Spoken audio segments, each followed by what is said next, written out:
présentation de ce drone, donc MJX-RC, qui est donc un drone bien quand même assez grand, hein, vous voyez, qui fait à peu près 2 mains, et donc qui est en partie à monter soi-même. Donc effectivement, il faut faire attention au niveau de la batterie à bien la relier ici au connecteur. Ça, c'est un des éléments, des écueils que j'ai rencontrés. Et puis ensuite, les moteurs, en fait, ont des petites couleurs au niveau de leur fil. Donc là, ici, vous voyez, il y a un fil vert et rouge. Et ici, on voit qu'il est bleu et rouge. Ici, vert et rouge. Et ici, on a du blanc et du blanc. Donc il y a deux types de couleurs, le blanc et le rouge. Donc en fait, il faut mettre des deux, enfin chaque côté, sur un côté le rouge, sur l'autre côté le blanc. Il n'y a pas de sens. Hein. Dans tous les cas, moi je les avais mélangés et donc le drone ne fonctionnait pas correctement. Typiquement, il volait pas droit, quoi. Ensuite, on a une grosse manette. Une grosse manette qui est très complexe finalement, dans le sens où il y a beaucoup d'options par rapport à... Enfin, je veux dire, moi je connaissais pas du tout ce principe-là de conduite, et donc il va falloir aussi se calibrer correctement. Il faut que ces deux éléments-là soient en bas, de façon à ce qu'il y en ait un qui soit cranté et l'autre qui ne le soit pas. Donc là j'ai perdu la petite partie. Hein. Donc ça peut être inversé, hein. Ça peut être ainsi, si les deux sont en haut. C'est celui-là qui est cranté et celui-là qui ne l'est pas. Et alors, c'est important parce qu'en fait, celui qui est cranté, c'est celui qui va procéder au décollage. Je vous montrerai tout à l'heure comment. Mais donc, lorsqu'il s'allume, on va pousser en avant, repousser en arrière, une fois ou deux, jusqu'à ce que l'un et l'autre se synchronisent correctement. Donc là, d'ailleurs, on va le montrer.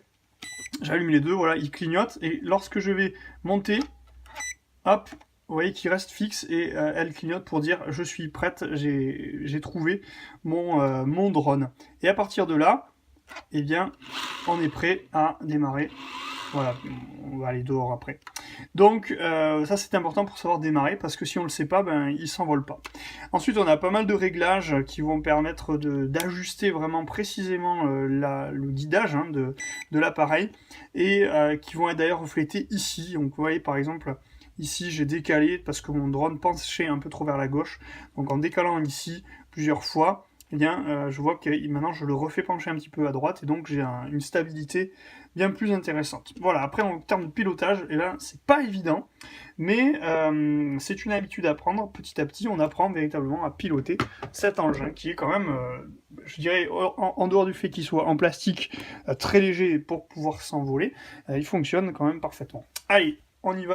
Pour synchroniser avec lui, on allume, et là on va redescendre vers le bas, et là c'est parti.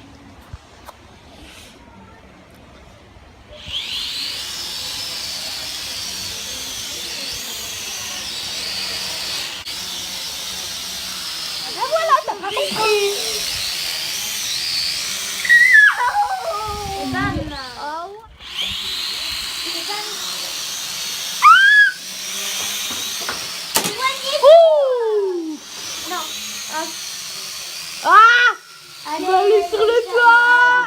Allez, tu veux le mettre là-bas? Sur le roof? Bon allez, tu fais n'importe quoi avec la tête. Regarde.